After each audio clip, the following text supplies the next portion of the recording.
Welcome to Digital Look TV. I'm Mary Rose Fison. Today I'm joined by Georg Grodzki, Global Head of Credit Research at Legal & General Investment Management, which oversees £350 billion. Georg, thank you for joining me. Let's start by talking about developments in the fixed income markets. Over the past 6 months, we've seen spreads narrowing somewhat, but still the 10-year bond yields in Portugal, Italy and Spain are above average. Is fixed income still an attractive option for retail investors? Well, what are the alternatives? You definitely don't want to hold your cash with the bank. A, it doesn't pay very much, and B, in fact, as we have seen, even banks can get into trouble.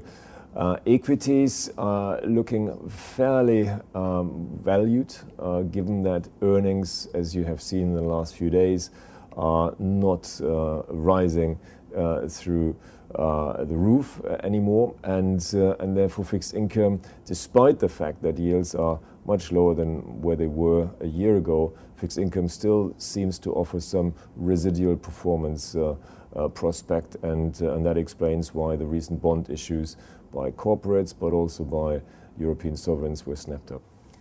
In the past month and a half, Italian bond yields have fluctuated wildly as the country has moved through a political gridlock. Now that Enrico Letta has been sworn in as Prime Minister, how do you see the bond yields in Italy changing in the months ahead? Experience has shown that most of the time new governments are being given the benefit of the doubt for, say, up to 3 months. And there is certainly some sense of relief in the market that Italy has a government, and this government seems to have a broad base in the parliament such that it doesn't look likely to fall over again at the next hurdle. So therefore the markets are now comfortable with the situation much more than they were a couple of months ago. It looks as if the newly elected Prime Minister and his government will try to ease a little bit the path of fiscal restraint, which is something which the markets probably quite like to hear and see as well. But he's not going to do that in a way which will throw overboard all the lessons learned a few years ago. So he may actually be not a bad choice and pursue policies which are the right mix for everybody. So I would guess that Italian bond yields, barring any major surprises, will perform reasonably well on the back of the appointment of the new government. In Spain, we've seen a really high deficit, increasing unemployment and a weak economic growth. What are the prospects for the bond yields there, and what are the likely contagion effects for neighbouring countries? Overall, I would say Spain is in a slightly more challenging situation. Yes, their government has been in place for a while, and has also at least another couple of years to rule, but the economic challenges are formidable, and even more so than in Italy. Why? The housing market, as we have learned from one of the leading rating agencies, will apparently take another 5 years to find a bottom. The overhang of unsold complete homes is weighing on the market, so construction activity is going to remain subdued. B, the banks are still challenged and are unlikely to provide much support to the economy, and we have this army of unemployed people who are desperate to find a place in the economy, but I don't see the uptick in corporate investment in the near term, which could employ these many youngsters in particular.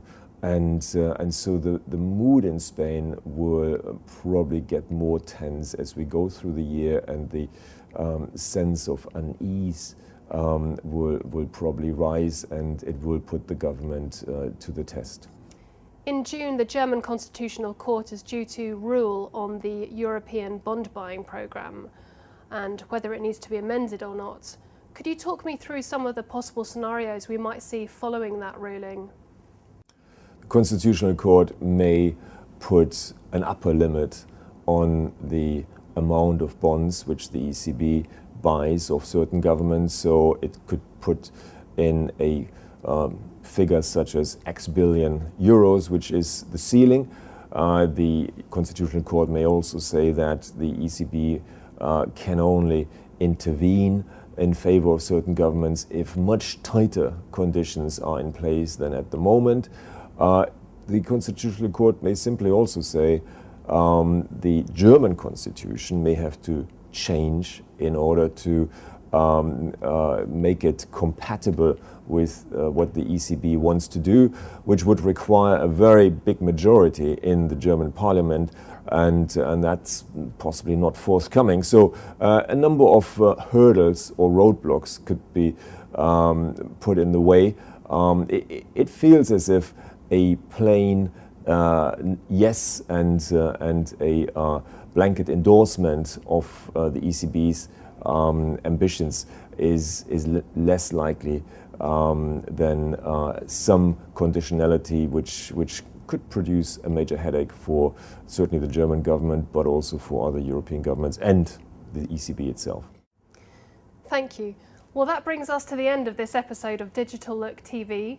Georg Grodzki, Head of Credit Research at Legal & General Investment Management, thank you very much, and thank you for watching.